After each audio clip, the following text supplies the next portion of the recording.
Function modifiers are another interesting aspect of smart contracts written in Solidity. They are critical from a security perspective because modifiers are used to implement access control within the smart contracts, and they're also used for different types of data validation in accounting and other such application specific contexts. The things to be kept in mind when analyzing modifiers is to determine if any specific modifier is missing for the functions being analyzed, to check if they've been applied incorrectly on functions that either don't require these modifiers or that require these modifiers.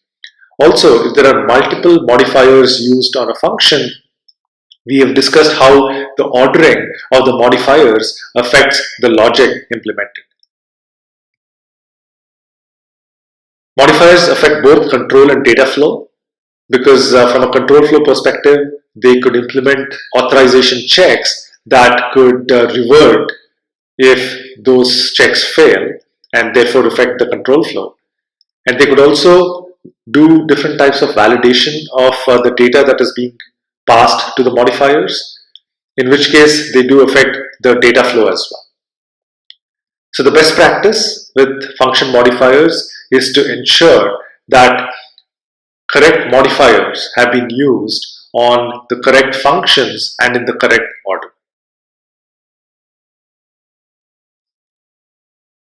Function returns play an important part in the security of smart contracts. Smart contracts typically have multiple functions defined within them, and calls to such functions execute the logic within those functions and then return control back to the call sites. In many of these cases, the functions also return a value along with the control flow. Such return values should be analyzed to make sure that the correct values are being returned, and this is being done along all the paths within that function. And another aspect to be checked is to ensure that for functions returning values, their call sites do indeed use those return values appropriately and do not ignore them. And this is critical not only for the data flow aspect of the application logics context, but also from a security perspective, this is critical because this is really the way that error conditions being returned by those function calls are caught and handled appropriately. Ignoring these could result in undefined behavior in the best cases, and in the worst cases could result in serious vulnerabilities.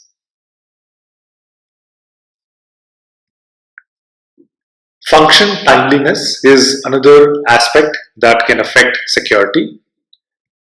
And by timeliness, we mean when can these functions be called. Externally accessible functions, that's those with external or public visibility, may be called at any time by users interacting with those smart contracts. On the flip side, they may never be called. And the reason for this again is it could be accidental or it could be malicious. So it's not safe to assume that functions will be called in a very timely manner at specific system phases that make sense from the application logics context. So therefore, the implementation of functions within a contract should be very robust to track system state transitions, determine what state the system is currently in, and in this state, what functions are expected or make sense to be called. So for example, in the context of proxy-based upgradable contracts that we have discussed, where initialization functions are required to be used instead of constructors, such functions are meant to be called atomically along with contract deployment during construction, to prevent anyone else from initializing those contracts with arbitrary values. And such initialization functions are not meant or not allowed to be called after deployment. Function repetitiveness is an aspect that refers to the number of times a function may be called. Again, with public or external functions in a contract, they may be called any number of times by users. So it is not safe to assume that they will be called at all, called only once, or a specific number of times as it makes sense to the application logic's context. So the function implementation and any state transitions happening within that function should not be making any assumptions on the number of times a particular function is called. They should be robust enough to track, prevent, or ignore arbitrary repetitive invocations of functions or account for them in an idempotent way. And again, taking the example of proxy-based upgradable contracts, initialization functions are meant to be called only once, and which is why one of the security best practices is to use the initializer modifier from that OpenZeppelin library that we discussed earlier. Along with timeliness and repetitiveness, the ordering of functions also matter. This refers to which function is called and when. Public or external functions can be triggered by users in any order. So state transitions happening within those functions should not be making any assumptions on the order in which these functions are being called just because it makes sense from that application's context. So the implementation should be robust enough to handle an arbitrary order of functions being called, and this may again happen accidentally by users interacting with that application, or it may be triggered maliciously. Again, taking the example of proxy-based upgradable contracts and their requirement of initialization functions, such initialization functions are meant to be called before any other contract functions can be called. And that ordering is critical because initialization functions, as the name specifies, initialize state variables, and allowing any other contract function to be called that require those state variables to be initialized would not make sense and could lead to vulnerabilities. So this function ordering is something that needs to be paid attention to from a security perspective. Function inputs determine what data functions work with in the context of those particular function calls. Public and external functions, again, can be called with any arbitrary input. So it is not safe for functions to make assumptions on the validity of the arguments that are being supplied to it. So without complete and proper validation on these inputs, these could be zero address checks, they could be bound checks, they could be sanity or threshold checks, depending on the type of those arguments. We cannot assume that these function inputs will comply with any assumptions being made about them in the function code. Conditionals are used to affect the control flow aspects of the function implementation. Functions are rarely straight line code.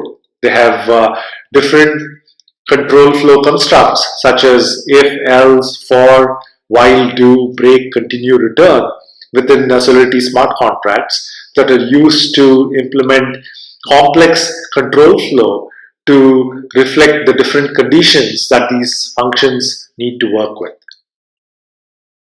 Such conditionals have different predicates within them for the various checks that need to be enforced. And predicates involve the use of expressions, simple or complex, and these expressions involve operands or variables that are used along with operators. All these aspects of conditionals need to be checked to make sure that they enforce the control flow as expected or anticipated by the developers. A common error is the use of the logical OR operator instead of the logical AND operator within conditionals, and these have caused serious security issues where they were being used to check for access control decisions. In such cases, the authorization checks would pass if only one of the expressions in the predicate were true instead of requiring all of them to be true. We have discussed the critical role of specification in a software development's lifecycle. Let's now talk about access control specification, which is perhaps even more critical from a security perspective. Access control deals with assets, actors, and actions. Or in other words, which actors have access to which assets and how much of those assets, and what actions can the actors use to access those assets. So the access control specification should detail who can access what and why should they have that access and when can that access happen and how much of those assets can the actors access. And all these aspects should be very accurately specified in great detail so that they can be correctly implemented and enforced across the different contracts and functions and across all the system transitions and flows that happen within those contracts and functions.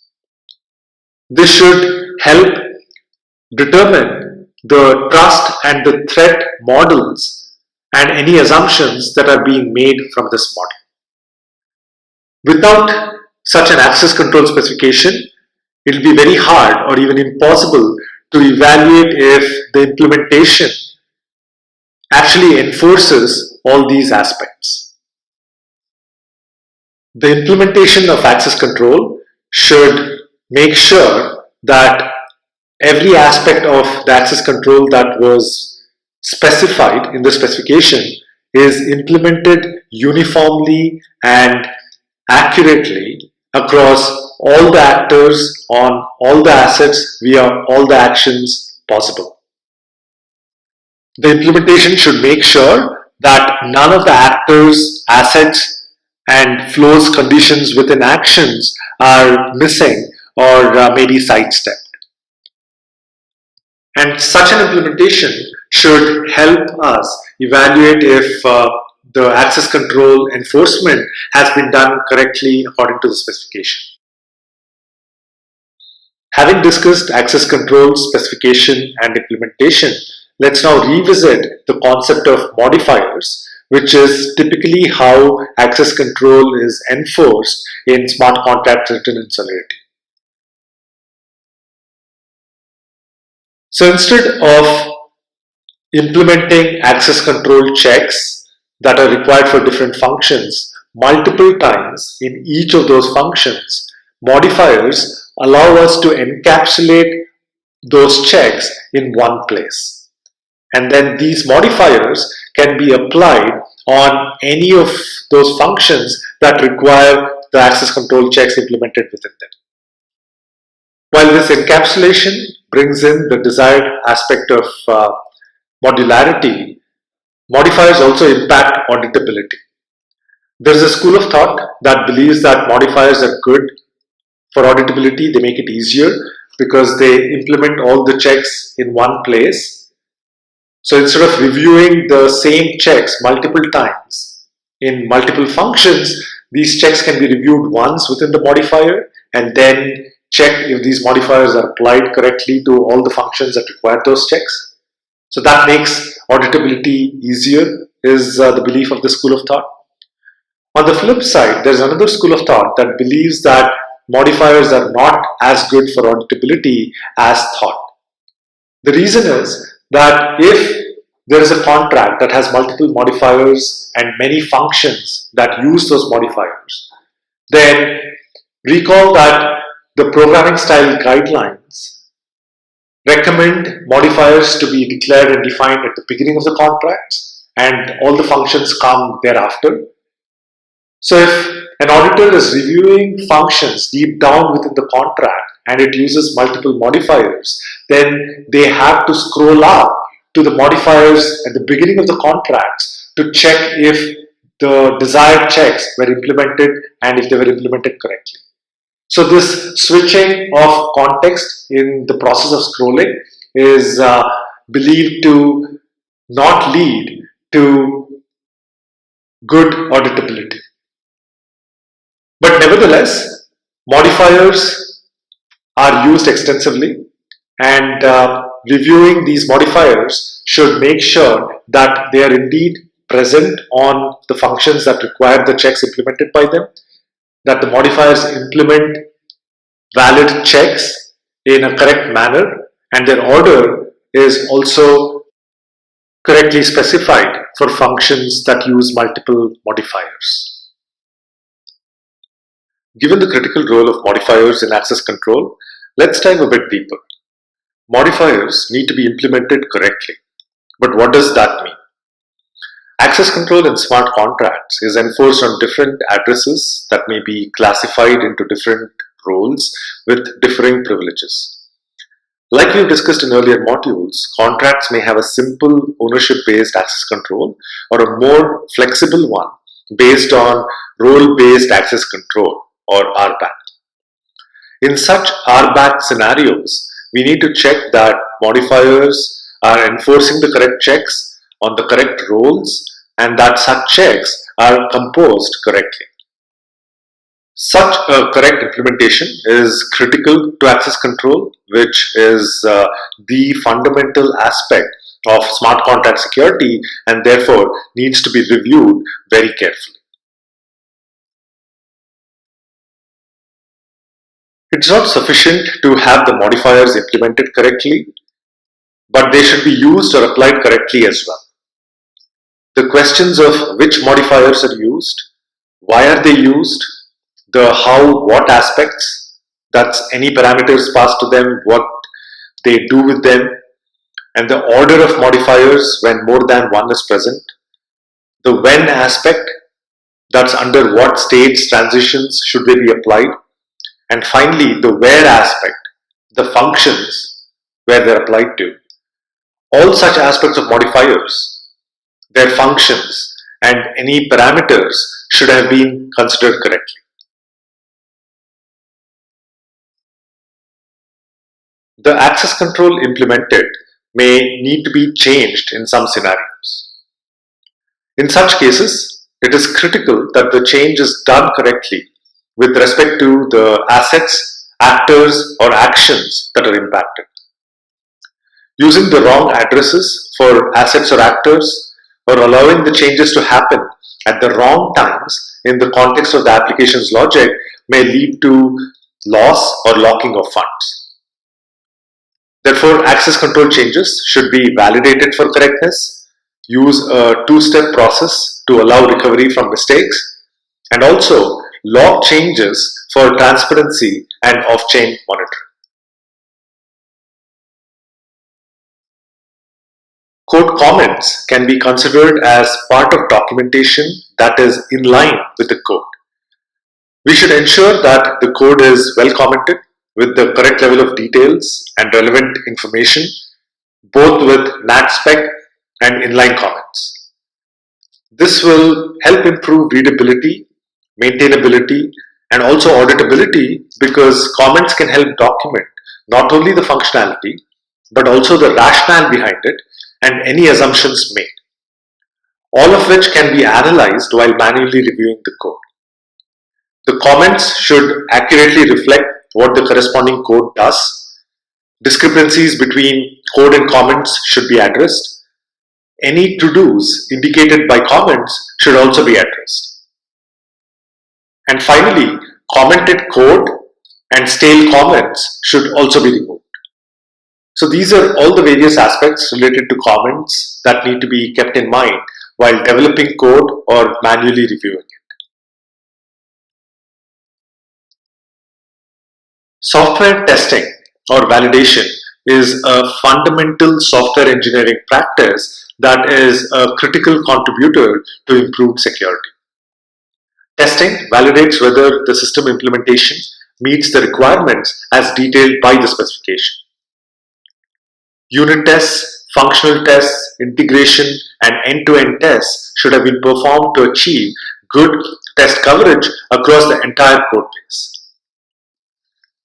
Changes introduced with any revisions should be validated with regression tests. Smoke testing indicates at a high level if the functionality works or not. Stress testing validates extreme scenarios with borderline cases to check if those have been considered correctly. Performance and security specific testing validates those aspects respectively. Any code or parameterization used specifically for testing should be removed from production code, which in smart contracts may apply differently to test nets versus mainnets. Leaving test parameters or configurations behind may accidentally allow their usage, resulting in unexpected mainnet behavior or serious vulnerabilities. So overall, we need to ensure that sufficient levels of testing have been performed across all these different categories we just mentioned. Unused constructs may negatively impact security. This applies to any unused imports, inherited contracts, functions, parameters, variables, modifiers, events, or return values, all of which should be removed or used appropriately after careful evaluation. Removing will not only reduce gas costs, but also improve readability and maintainability of the code. Unused constructs may also be indicative of missing logic. That may be a security concern if that logic were to have implemented security related functionality. So one needs to either remove or use such unused constructs. Redundant constructs are also a concern. These are constructs that are not required either because there are equivalent constructs that implement the same functionality or because they are not relevant anymore. Such redundant code and comments can be confusing and should be removed or changed appropriately after careful evaluation. Similar to unused constructs, removing redundant constructs will not only reduce gas costs but also improve readability and maintainability of the code. If redundant constructs are indicative of missing or incorrect logic, then they may be a security concern if such logic were to have implemented security related functionality. So one needs to either remove such redundant constructs or make them relevant by adding or changing the corresponding logic. Let's now talk about another fundamental aspect of smart contracts on Ethereum, which is the way they handle Ether. Contracts that accept, manage, or transfer Ether should take care of several things. They should ensure that functions handling Ether are using message value appropriately. Recall that message value is a global variable in the context of a transaction, which, for example, when used or accounted multiple times, say inside loops, have led to critical vulnerabilities. They should ensure that logic that depends on Ether value accounts for either less or more Ether sent via payable functions. Logic that depends on contract Ether balance accounts for the different direct or indirect ways of receiving Ether, such as coin-based transaction or self-destruct recipient that we have discussed earlier. That logic that handles withdraw, balance, and transfers does so correctly in any accounting logic. That transfers should be re-entrancy safe and that Ether cannot accidentally get logged within a contract. Functions handling Ether should also be checked extra carefully for access control, input validation, and error handling. All these various aspects of Ether handling should be reviewed for correctness. Similar to Ether handling, contracts that accept, manage, or transfer ERC tokens should ensure that functions handling tokens account for different types of ERC tokens, such as ERC20, 777, 721, 1155, etc. That they account for any deflationary or inflationary aspects of such tokens, whether they are rebasing or not, and also differentiate between trusted internal tokens and untrusted external tokens. Different tokens could come with different peculiarities in terms of their decimals of precision, their return values, reverting behavior, support for hooks, fungibility, supporting multiple token types, or deviations from specifications. All of which could again result in susceptibility to reentrancies, locking, or even loss of funds. Therefore, functions handling tokens should be checked extra carefully for access control, input validation, and error handling to ensure that these aspects are handled correctly.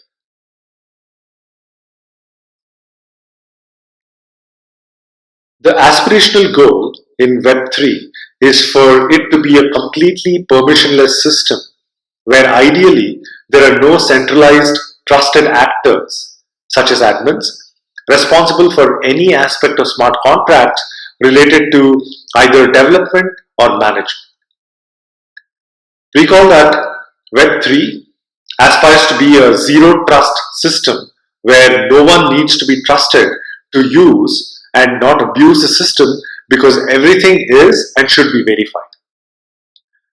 However, in guarded launch scenarios, the goal is to start with trusted actors, assets, actions, and then progressively decentralize towards automated governance by the community or the DAO. For the trusted phase, all the trusted actors, their roles and capabilities should be clearly specified in the trust and threat models, implemented accordingly, and documented for user information and any evaluation. This is a critical consideration in Web3's Byzantine threat